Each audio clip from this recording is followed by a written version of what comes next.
హరే కృష్ణ, అందరికీ నమస్కారం. మనం ముకుందమాల స్తోత్రాన్ని గురించి తెలుసుకుంటున్నాము. ఇందులో 53 శ్లోకాలు ఉన్నాయి. ఇంతవరకు మనం 24 శ్లోకాలు తెలుసుకోవడం జరిగింది. ఈరోజు మరికొన్ని శ్లోకాలు తెలుసుకోవడానికి ప్రయత్నిద్దాము. ముందుగా గురు ప్రార్థన చేసుకుని ప్రారంభిస్తాను. నమో విష్ణుపాదాయ కృష్ణపస్తాయ పుతలే శ్రీమతి జయపతాక స్వామి నామనే నమాచార్య పదాయ నితాయి కుర్బపదాయనే గౌర కథాధామ దయా నగర గ్రామధారణే నమో విష్ణుపాదాయ కృష్ణపస్తాయ పుతలే శ్రీమతి భక్తివేదాంత స్వామినితి నామనే నమస్తే సారస్వతి దేవి గౌరవాణి ప్రచారిణే నిర్విశేష శూన్యవాది పాశ్చాత్య చేస్తారనే నమో మహావదన్యాయ కృష్ణ ప్రేమ ప్రదాయకే కృష్ణాయ కృష్ణ చైతన్యనామనే గౌరవత్యే నమ నమో బ్రహ్మణ దేవాయ గో బ్రాహ్మణితే జగద్గీతాయ కృష్ణాయ గోవిందాయ నమో నమ. हे कृष्ण करुणा सिंधु दीनबंधो जगत्पते गोपीश गोपिका कांता राधा कांता नमोस्तुते तप्त कांचन गौरांगी राधे वृंदावनेश्वरी वृषभानुसुते देवी प्रणमामि हरिप्रिये वाञ्छाकल्पतरुभ्यश्च कृपा सिन्धुभ्यो च पतितानां पावनेभ्यो वैष्णवेभ्यो नमो नमः. ओम नमो भगवते वासुदेवाय. ओम नमो भगवते वासुदेवाय. ओम नमो भगवते वासुदेवाय. मूकं करोति वाचालं पंगुं लङ्घयते गिरिं यत्कृपातमहं वन्दे श्रीगुरुं दीनतारिणं परमानन्दमाधवं श्रीचैतन्यईश्वरं. जय जय श्रीचैतन्य जय नित्यानन्द जय द्वैतचन्द्र जय गौरभक्तवृन्द. जय जय श्रीचैतन्य जय नित्यानन्द जय द्वैतचन्द्र जय गौरभक्तवृन्द. जय जय श्रीचैतन्य जय नित्यानन्द जय द्वैतचन्द्र जय गौरभक्तवृन्द.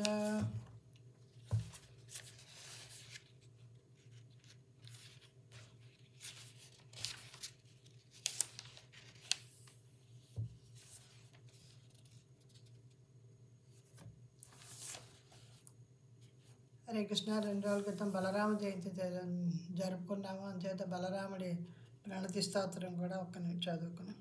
నమస్తే సుహలగ్రాహ నమస్తే ముసలాయుధ నమస్తే రేవతీకాంత నమస్తే భక్తవత్సల నమస్తే బలిరాం శ్రేష్ఠ నమస్తే ధరణీధర ప్రలంబారి నమస్తుభ్యం త్రాహి మాం కృష్ణ పూర్వజ. బలరాముడు ఆది గురువు అని, ఆయన అనుగ్రహం ఉంటేనే కృష్ణుని జరగలమని గురువులు చెప్పారు. అంచేత బలరామదేవుడికి ప్రార్థనలు సమర్పించుకున్నాం. హరే కృష్ణ. మజ్జన్మనః ఫలమిదం మధుకైటభారే మత్ప్రార్థనీయమదనుగ్రహ ఏష ఏవ తద్భృత్య భృత్య పరిచారక భృత్య భృత్య భృత్యస్య భృత్య ఇతి మాం స్మర లోకనాథ. ఓ మధుకైటభారి లోకనాథ, నీ దాసునకు దాస దాస దాస దాస దాసాను దాసుడనని నన్ను పరిగణించుటే నా జీవన పరిపూర్ణత్వము, మరియు నీవు నా ఎడ చూపిడి మహత్కృప గలదు. ఇక్కడ కులశేఖర మహారాజు, ఆయన ఒక పెద్ద గొప్ప మహారాజు ఉండి ఆయన భక్తుడిగా తనను తాను ఎంత తగ్గించుకుంటున్నాడంటే, ఈ సేవకుని సేవకుని సేవకుని సేవకుని సేవకునికి సేవకుడు అని చెప్పుకోవడమే నాకు గొప్ప అని చెప్తున్నాడు ఆయన. అంత తగ్గించుకుంటే మన భక్తిలో ముందుకు వెళ్ళగలం. ఆయన అక్కడ మనకు ఉదాహరణగా చూపిస్తున్నారు. భృత్యాను పదము 7 పర్యాయములు చెప్పబడి చేత ఈ శ్లోకం అత్యంత విశేషమైనది. కులశేఖరుడు భగవద్దాసులు ఎవరెవరిని సేవింపు కోరుతున్నాడో సులభంగా మనం ఊహింపవచ్చున్నాం. రాధారాణి లేదా బలరాముడు మరియు ఇతర గోపికలు గోపబాలురు శ్రీకృష్ణుని ప్రత్యక్ష సేవకులు.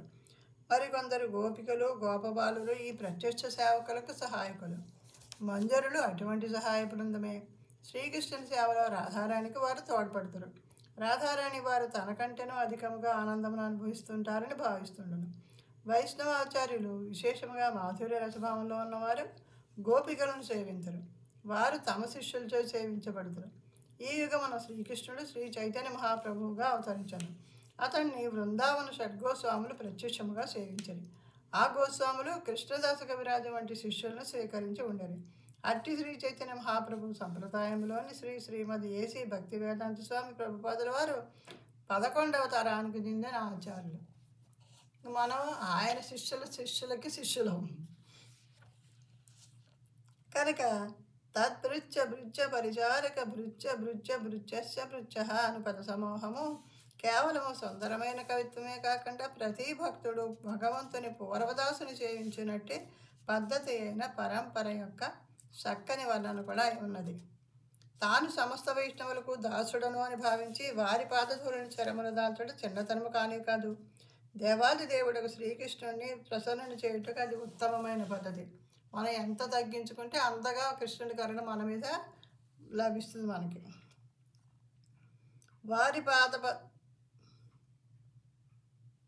వినమ్రముగా వైష్ణవులను సేవించనిదే, వారి పాదపద్మధూళిలో స్నానము చేయనిదే మానవుడు కృష్ణ భక్తిని పొందలేడని భక్త ప్రహ్లాదుడు తన తండ్రితో తెలిపిన. ఒకవేళ శ్రీకృష్ణుడు ఈ ప్రార్థనను ఆమోదించినచో అది అతని మహోత్కృష్టముకు ప్రేమ కృప ప్రదర్శనమే అగునని కులశేఖర మహారాజు చెబుతున్నాడు. కానీ ఎందుకు ఆ రాజు అన్నిసార్లు ప్రత్యక్ష సేవను త్రోసిపుచ్చాడు? అతడు ఎందుకు భగవంతుని ప్రత్యక్ష సేవకుడు కాకూడలేదు? అతని దాస సేవారహితము ప్రత్యక్ష సేవను శ్రీకృష్ణుడు అన్నడనో స్వీకరింపకపోవడం అందుకు కారణము. ఆది పురాణంలో శ్రీకృష్ణుడు ఇలా చెప్తున్నారు: ఏమే భక్త జనా పాద నమే భక్తాచ్యుతే జనా మద్భక్తానాం చయే భక్తాస్తే మే భక్త తమాహ మతాహ. పాద, నా భక్తులమని చెప్పుకునేవారు నా భక్తులు కారు, కానీ నా భక్తులకు భక్తులమని చెప్పుకునేవారే నిజముగా నా భక్తులు. ఇక్కడ కృష్ణ పరమాత్మే స్వయంగా చెప్పారు, నేను నా కృష్ణుడి భక్తుడిని అంటూ చెప్పుకునేవాళ్ళు నాకు భక్తులే కాదు, నా భక్తులకు భక్తులు అని చెప్పుకున్న వాళ్ళే నాకు భక్తులు అని చెప్తున్నారు ఆయన. తన ఆరాధ్య దైవమును ప్రసన్నుని చేయుటే శుద్ధ భక్తుని ప్రధాన లక్ష్యము. భగవంతుని ఏది మిక్కిలి ప్రసన్నునిగా చేయనో వివేకవంతుడకు వైష్ణవుడు ఎరిగి ఉండను. అదే ప్రామాణికులకు భగవద్దాసులకు దాసుడగుట. భగవద్దాసులు భగవంతునికి పరమప్రియమైన వారు కనుక వారిని ప్రసన్నం చేయడం ద్వారా మానవుడు దేవాది దేవుని ఉత్తమంగా ప్రసన్నం చేయగలడు. సాధారణ వ్యక్తి ఒక గొప్ప వ్యక్తిని సంతోషపరచుడు చేసే ప్రయత్నంతో దీనిని శ్రీల ప్రభుపాదులు వారు పోల్చరు. సాధారణంగా గొప్ప వ్యక్తిని చేరట కూడా సామాన్యునికి సాధ్యపడదు.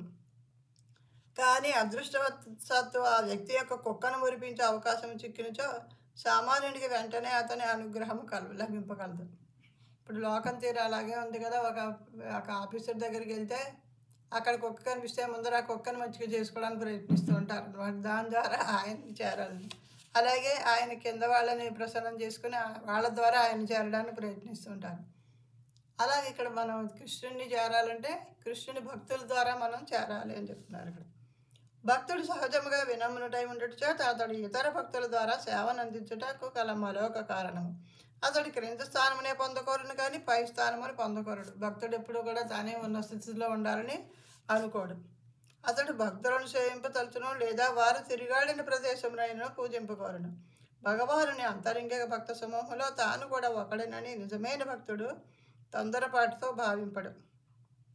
నిరంతర హరినామ కీర్తనం చేయగోరించో జనులు తమను గడ్డి పరక కంటేనో హీనముగా భావించిన వారై విద్యా గర్వరహితులై అందరినీ గౌరవించుటకు సిద్ధపడి ఉండవలనని శ్రీ చైతన్య మహాప్రభు ఉపదేశించింది. మనం కేవలము భక్తులనే కాకుండా కృష్ణ భక్తిని అందిస్తూ సకల జీవులను కూడా సేవించవలను. ఇప్పుడు భక్తులను సేవించాలి, అలాగే కృష్ణుడి గురించి జనాలందరికీ చెప్తూ వాళ్ళని భక్తిలోకి తీసుకురావడానికి ప్రయత్నిస్తూ వాళ్ళని కూడా సేవించాలి అని ఇక్కడ చెప్తున్నారు. హరే కృష్ణ. తత్వం బ్రువాణాని పరంపరస్తాన్ మధుచ్చరంతీవ ముదావహాని ప్రావర్తయ ప్రాంజలిరశ్మి జిహ్వే నామాని నారాయణ గోచరాని. ఓ ప్రియమైన జిహ్వా, నీ ఎదుట చేతులు జోడ్చి నిలబడి నారాయణుని నామమును కీర్తించమని అర్థించుతున్నాను.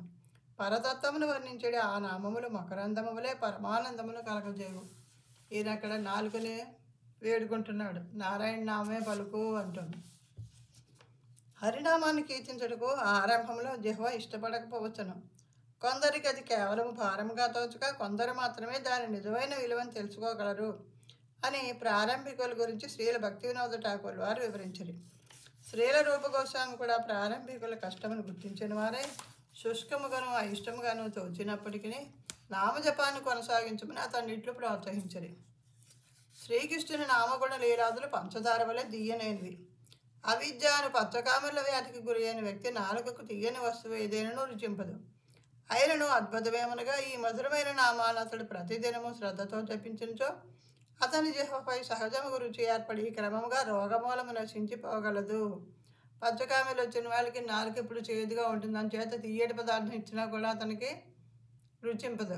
కానీ ఇవ్వగా చెరుకు రసం ఇమ్మని చెప్తుంటారు. ఆ చెరుకు రసం మొదట్లో చేదుగా అనిపిస్తుంది. తాగ్గా నెమ్మదిగా అతని రోగం తగ్గిపోయి ఆ చెరుకు రసం రుచి తెలుస్తుందిట. అలాగే కూడా నామం మొదట్లో ప్రారంభించినప్పుడు అంత ఇష్టం ఉండకపోవచ్చు. ఎవరైనా శ్రీ హరే కృష్ణ మహామంత్రం చెప్పండి అంటే అంత చెప్పడానికి కొంతమంది ఇష్టంగా ముందుకు రాకపోవచ్చు. కానీ ఇష్టం ఉన్నా లేకపోయినా వాళ్ళు చెప్పారు కదా ఒకసారి చూద్దాం అనుకుని ప్రారంభిస్తే చేయగా ఆ నామరుచి తెలుసుకుని ఆయన మీద భక్తి పెరిగి ఆయన గురించి ఇంకా తెలుసుకోవాలనే తాపత్రయం మనలో పెరుగుతుంది. నామాచార్య హరిదాసు ఠాకూర్ల వారి ఉదాహరణ మనం మన హృదయమునకు హత్తుకొనవలెను.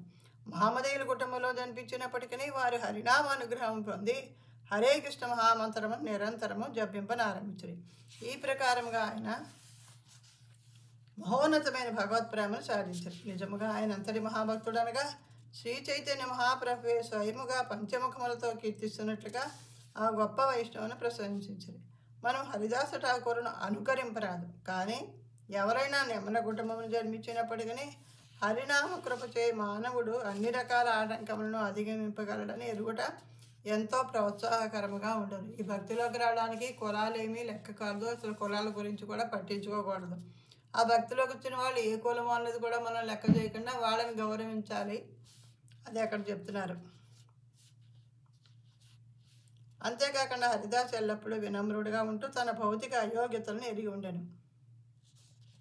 తను మామూలుగా సమాజంలో తన కులం తక్కువగా చెప్తారు కాబట్టి అది గొప్ప వాళ్ళ దగ్గరికి భక్తుల వద్దకు వెళ్ళడానికి ఆయన పాపం దూరంగానే ఉండేవాట. అంత భక్తిలో ఉంటూ స్వయంగా చైతన్య మహాప్రభు ఆయన మెచ్చుకుంటున్నా కూడా చైతన్య మహాప్రభుతో సన్నిహిత సాంగత్యం కోరుకోలేదు. మిగతా వాళ్ళలా భక్తుల్లాగా ఆయన దగ్గరికి వెళ్ళాలని ఆయన కోరుకోకుండా దూరంగానే ఉండేవాట.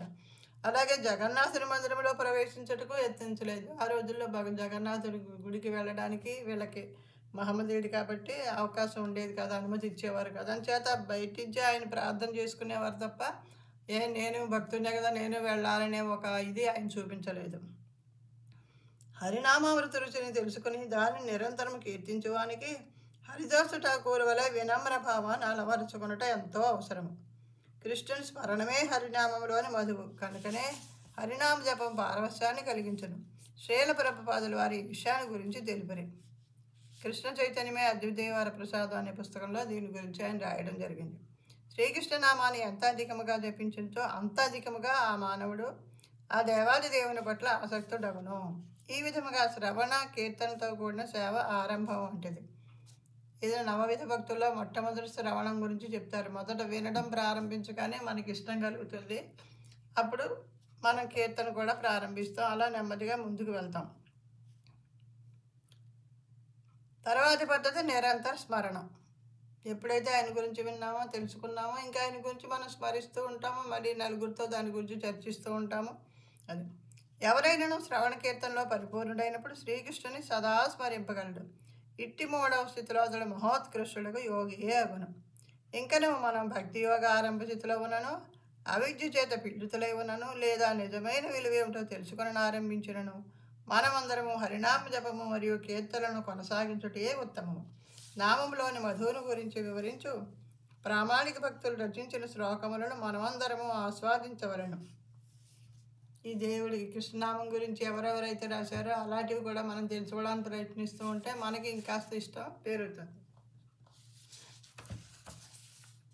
అటువంటి శ్లోకాలలో శ్రీల సనాతన గోస్వామి రచించిన ఒక శ్లోకము ఇట్లు కాదు.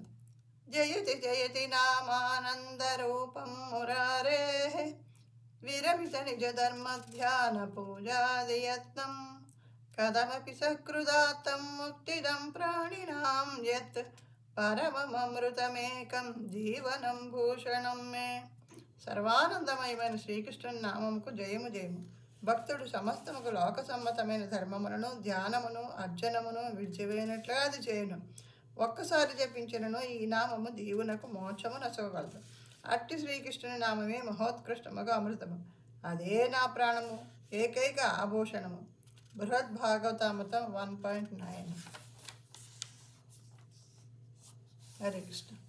నమామి నారాయణ పాద పంకజం కరోమి నారాయణ పూజనం సదా వదామి నారాయణ నామ నిర్మలం స్మరామి నారాయణ తత్వమవ్యయం. ప్రతిక్షణము నేను నారాయణ పాదపద్మములకే నమస్కరింతును, నారాయణునే పూజింతును, నారాయణుని పవిత్రనామమునే ఉచ్చరింతును, నారాయణుని అవ్యయతత్వమునే ధ్యానింతును. ఇది అతిశక్తియా లేక అభిష్టము ప్రకటించడమా అంటూ ఎవరెన్నో ఆశ్చర్యపడవచ్చును. అదేమీ కాదు అన్నట్టు దానికి సమాధానం అంటే ఈయన భక్తులు కాబట్టి అలా చెప్పగలుగుతున్నారు. ఆయన ఎప్పుడూ కూడా ఆయన నామాన్నే ధ్యానిస్తూ ఉంటాను, ఆయన పాదాలకే నమస్కరిస్తాను అని. శుద్ధ భక్తుడు కులశేఖర మహారాజు స్వానుభవంతో ఈ శ్లోకం వర్ణిస్తున్నది. పైగా ఆ విధముగా వివిధ రకాల భగవత్స్వరలో నెలకొనుట కులశేఖర మహారాజుకే కాకుండా శ్రద్ధాభక్తులకు భక్తులందరికీ సాధ్యపడను. అట్లు 24 గంటలు కృష్ణ సేవలో నెలకొనుట వెంటనే సాధ్యపడకపోవచ్చును. కానీ భగవద్గీత 12.9లో శ్రీకృష్ణ భగవానుని పలుకుల నుండి మనము ప్రోత్సాహం పొందవచ్చును. స్థిరముగా నాయందు మనసును లగ్నము చేయుటకు నీవు సమర్థుడు కానిచో భక్తి యోగాలోని విధి విధానమును అనుసరింపుము, ఆ విధముగా నన్ను పొందేటి కోరికను వృద్ధి చేసుకునము అని కృష్ణ పరమాత్మ ఈ 12వ అధ్యాయం 9వ శ్లోకంలో భగవద్గీతలో చెప్పడం జరిగింది.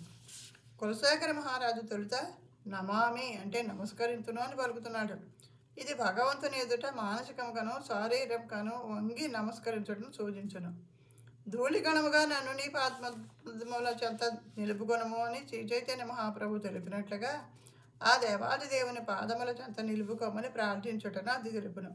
భగవానుని అచించమక మహిమను గుర్తించిన కారణమునే మనం అతనికి నమస్కరించము. మన అల్పత్వమును భగవదాశ్రయమును ఎల్లప్పుడూ ఎరిగి ఉండవలనని కోరుకొనిదము. భక్తి యోగ విధుల నియమపాలనతో పాటు మనం క్రమంగా ధార్మిక కలాపములను కుటుంబంలోని వర్ణ వ్యవస్థలో తాము పోషించే పాత్రలను అధిగమించి నిజముగా తాము భగవంతుని నిత్యదాసులమని తెలుసుకున్నట్టుకు యత్నించవలను. కృష్ణ చైతన్య ప్రచారకుడు తన ఉపదేశములు వినివారులకు మనసులో నమస్కరించవలను.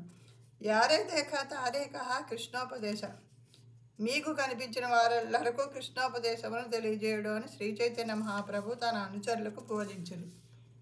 ఇదే విషయాన్ని మా గురువులు కూడా మాకు చెప్తున్నారు. కనీసం ఒక్కొక్కరికైనా సరే ఈ కృష్ణుని గురించి చైతన్యాన్ని అందించండి, చెప్పండి అని. ఆ గురువుల ఆదేశాలు పాటించడంలో భాగంగానే ఈ ఛానల్ ద్వారా మీ ముందుకు వచ్చి చెప్పడానికి ప్రయత్నించడం జరుగుతుంది.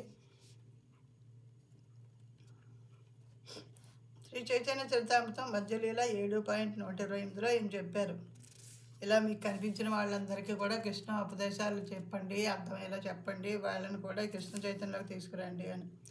నారాయణుని నామాన్ని ప్రతిక్షణము ఉచ్చరించనని కులశేఖర మహారాజు చెప్తున్నాడు.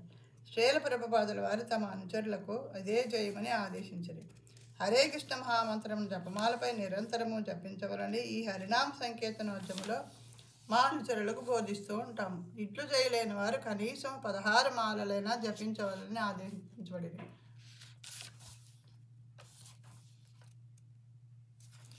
హరే కృష్ణ మహామంత్రాన్ని ఎల్లవేళ చేస్తూ ఉండమని చెప్పారు. కానీ అది చేయడం అంత కుదరదు, మాకు వేరే పనులు ఉన్నాయి, మాకెక్కడ కుదురుతుంది. కనీసం రోజుకి 16 మాలలు చేయమని చెప్పారు. ఆ విధముగా వారికి శిక్షణ చేకూరగలదు. సదానగా ఎల్లప్పుడూ అని భావము. హరిదాసు ఠాకూరుడు ఇట్లు చెప్తున్నారు, నిరంతర నామలావో సదా హరే కృష్ణ సదా హరే కృష్ణ. హరే కృష్ణ మహామంత్రాన్ని ఎల్లప్పుడూ జపిస్తూ ఉండండి అని చెప్పారు ఆయన. శ్రీ చైతన్య చరితామృతం అంచెలీల 3.139 భాషలో. నిరంతరము భగవన్నామాన్ని జపించుటకు మానవుడు శ్రీ చైతన్య మహాప్రభు ఆదేశాలను తప్పక పాటించవలను. అనగా అతడు తనను గడ్డి పరక కంటేనో అల్పునిగా భావిస్తూ ఇతరులకు అన్ని రకాలుగా గౌరవము నీయవలను. ఈ ప్రకారం అతడు భగవన్నామ కీర్తనను మరియు నమస్సులను గావించటంలో జతకూర్చగలుగును. భౌతిక సంపదలకు గర్వితుడై భగవంతునిచే సృష్టింపబడిన జీవులకు గౌరవం ఇవ్వని వ్యక్తి శ్రద్ధగా కృష్ణనామాన్ని ఉచ్చరింపలేడు. అతడు కొన్నిసార్లు హరినామాన్ని జపించను, ఆ కార్యమును బద్ధకముతో చేయును. శ్రీకృష్ణునిపై ఆధారపడినట్టు తన నిజమైన స్థితిని ఎరిగిన భక్తుడు మాత్రము పసిబాలకుడు తల్లిని పిలిచినట్లుగా శ్రీకృష్ణనామాన్ని ఉచ్చరించును. పూర్వపు శ్లోకాల్లో చెప్పబడినట్లు అట్టి భక్తుడు హరినామ కీర్తనలో అపూర్వముగా అమృతాస్వాదనము చేయగలడు. కులశేఖరుడు నారాయణుని అవ్యయతత్వం గురించి కూడా తెలియజేస్తున్నాడు. భగవద్విజ్ఞానములకు సంబంధించిన సిద్ధాంతము శాస్త్రము ద్వారా, గురువు ద్వారా, ప్రామాణికులకు సాధువుల ద్వారా తెలుసుకోవాలి, లభించగలదు. కనుక మానవుడు శ్రీమద్భాగవతమును, భగవద్గీతను, శ్రీ చైతన్య చరితామృతమును, ఇతర వైష్ణవ గ్రంథాలను నిత్యము పఠింపవలను, వినవలను. ఊరికే మనంతటా మనం చదువుకుంటే అర్థం కాదు. ఇది ఎప్పుడు కూడా ప్రామాణికులైన గురువుల ద్వారా మనం ఈ శ్రవణం చేయాలి. వాళ్ళు చెప్పింది విన్నప్పుడు అప్పుడు మళ్ళీ మనం ఈ చదివినప్పుడు మనకు కొంచెం అర్థం అవడానికి అవకాశం ఉంటుంది. శుద్ధ భక్తులు వాటిని వివరించినప్పుడు శ్రద్ధతో శ్రవణం చేయవలను. ఈ విధముగా చేయవాడు సమస్తము కృష్ణ చైతన్య మార్గంలోనే జరుగుతున్నట్లు క్రమంగా తెలుసుకోగలడు. దీనిని శాస్త్రజ్ఞాన దృష్టితో జగత్తును వీక్షించుట అంటారు. ఈ విధముగా కులశేఖర మహారాజు ఎటువంటి ఇతర ధ్యానము లేకుండా పూర్తి సమయం సద్వినియోగపడినట్లు 4 కర్మలను అందించాడు. ఈయన మన మనసు అటు ఇటు వెళ్ళకుండా ఇతర విషయాల మీద ధ్యానం లేకుండా దేవుడి మీదే ఉండాలంటే, సమయాన్ని సద్వినియోగపరచుకోవాలంటే ఏం చేయాలో ఇక్కడ చెప్తున్నారు. అవి నారాయణుడికి నమస్కరించుట, నారాయణ్ణి అర్చించుట, భగవన్నామాన్ని కీర్తించుట, భగవతత్వమును స్మరించుట. ఆయన కీర్తిస్తూ ఉండాలి, ఆయనకి నమస్కరించాలి, ఆయన్ని పూజించాలి, ఆయన తత్వాన్ని ఎప్పుడు స్మరించుకుంటూ ఉండాలి. శ్రీమద్భాగవతము 7వ స్కందము 5వ అధ్యాయం 23వ శ్లోకంలో భక్త ప్రహ్లాదుడు వివరించిన 9 విధ భక్తి మార్గాలలో ఈ పద్ధతులు చేర్చబడి ఉన్నవి. 9 రకాల భక్తుల్లో మొదటి శ్రవణము,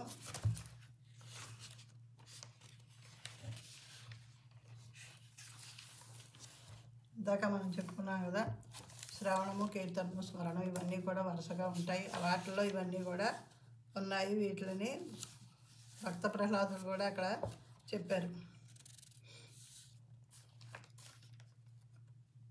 కనుక కులశేఖరుడు ఇక్కడ పేర్కొనబడిన భక్తి కార్యాలను చేసినను లేదా భక్త ప్రహ్లాదుడు ఉపదేశించినట్టు శ్రవణ కీర్తనలు భగవంతునితో సఖ్య సంబంధము మన ఇతర పద్ధతులను వీటికి జత చేసినను మానవుడు ఒక కార్యము నుండి మరొక కార్యమునకు, ఒక తలపు నుండి మరొక తలపునకు మారినను నారాయణుని అంతరంగిక ఆధ్యాత్మిక శక్తిలోనే నిలిచి ఉండును. అట్టి సంపూర్ణ కృష్ణ చైతన్యవంతుడు మరణానంతరము ఆధ్యాత్మిక లోకముకు బదిలీ చేయబడును. అక్కడ భగవంతుడు అతని ఆంతరంగిక పార్షదుల ఆనందమయ సాంగత్యములో కృష్ణ చైతన్యవంతుడైన వ్యక్తి సేవా కార్యములు అనొచ్చును.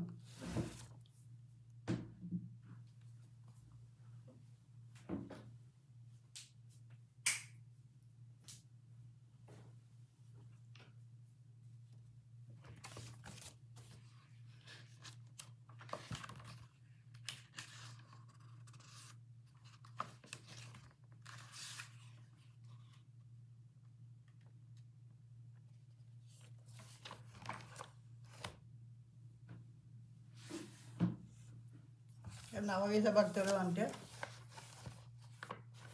శ్రవణం ఫస్ట్, మొదటిది శ్రవణం, తర్వాత కీర్తనం,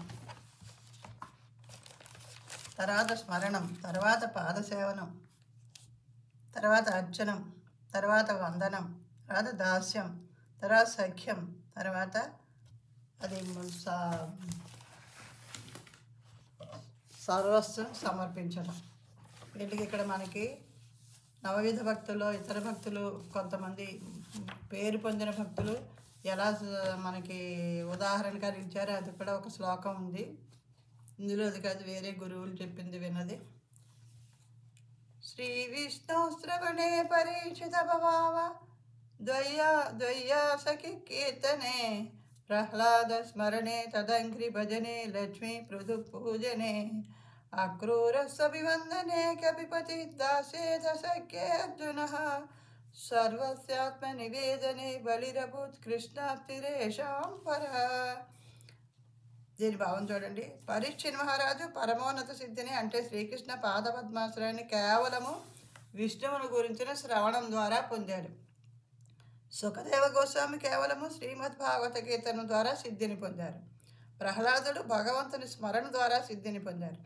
లక్ష్మీదేవి శ్రీ మహావిష్ణువు పాదపద్మ సంవాహనం ద్వారా సిద్ధిని పొందింది. ఆవిడెప్పుడు కూడా ఆయన పాదపద్మాలు వద్దుతూ కనిపిస్తూ ఉంటుంది మనకి.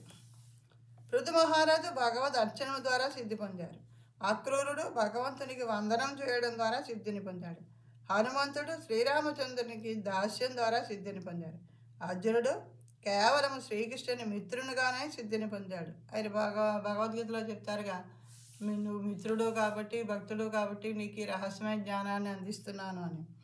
బలి మహారాజు సమస్తాన్ని శ్రీకృష్ణ పాదపద్మాలకు సమర్పించడం ద్వారా సిద్ధిని పొందారు. ఇలా ఈ 9 రకాలుగా భక్తులు, అంటే ఇంకా మిగతావి చేయలేదని కాదు, ఒక్కొక్క దానికి ఒక్కొక్కళ్ళు ప్రఖ్యాతి పొందారన్నమాట. హరే కృష్ణ.